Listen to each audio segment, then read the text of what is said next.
1857 की क्रांति के बाद अंग्रेजों ने जैसे मानवता को शर्मसार ही कर दिया। उन्होंने जमकर संपूर्ण क्षमता के साथ भारतीयों का दमन करना प्रारंभ कर दिया। गुलामी की बेड़ियों पर ईश्वर ने एक प्रहार किया और 12 जनवरी 1863 को एक युग पुरुष, महानायक और अपनी सदी के श्रेष्ठ चरित्र का स्वामी विवेकानंद ने जन्म लिया। जन्म से ही अलग सा तेज विवेकानंद जी के चेहरे पर दिखती थी।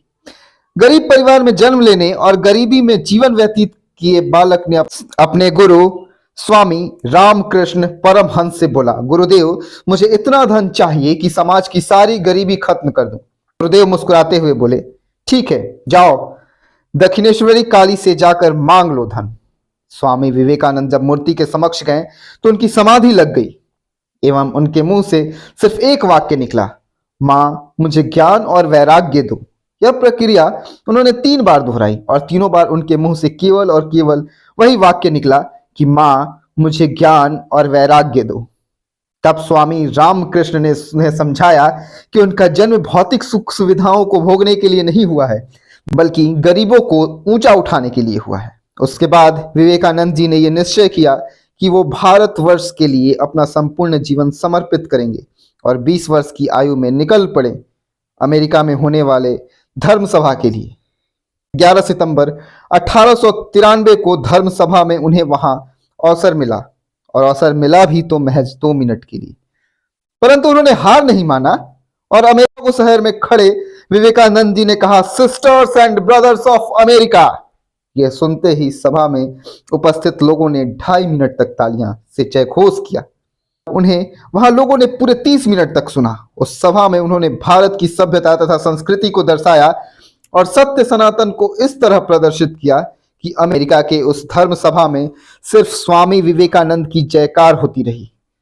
स्वामी ने अपने नेक कर्मों से भारत भूमि को सदैव गौरवान्वित किया। स्वामी जी के अनुसार युवा किसी भी देश की सबसे बहुमूल्य संपत्ति होती है। उन्होंने युवाओं को अनंत ऊर्जा का स्रोत बताया है।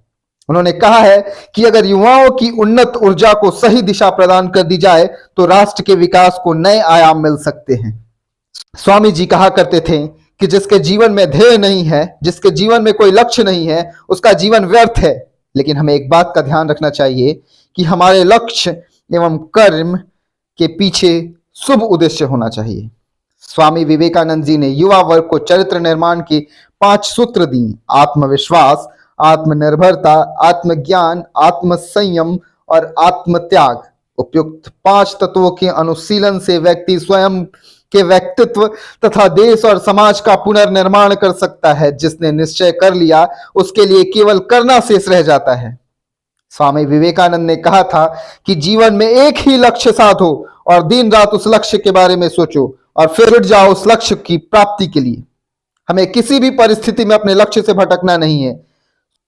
स्वामी विवेकानंद जी कहा करते थे कि आदर्श को पकड़ने के लिए सहस्त्र बार आगे बढ़ो और यदि फिर भी असफल हो जाओ तो एक बार नया प्रयास अवश्य करो। इस आधार पर सफलता सहज ही निश्चित हो जाती है।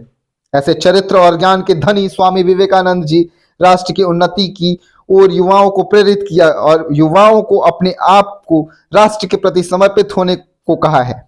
उनका मानना था कि अगर युवाओं ने ठान लिया तो भारत को पुनः अखंड भारत में परिवर्तित होने से विश्व की कोई भी शक्ति बाधा नहीं बन सकती और भारत की लगभग सारी समस्याएं जैसी गरीबी, लिंग भेद, जातिवाद आदि इत्यादि समस्याओं का समाधान शीघ्र ही हो जाएगा और भारत पुनः अपने स्वर्ण काल का जीवंत उदाहरण बन जाएगा।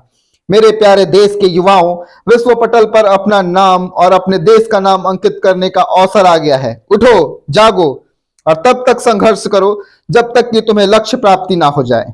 जय हिंद, जय भारत, अखंड भारत अमर रहे।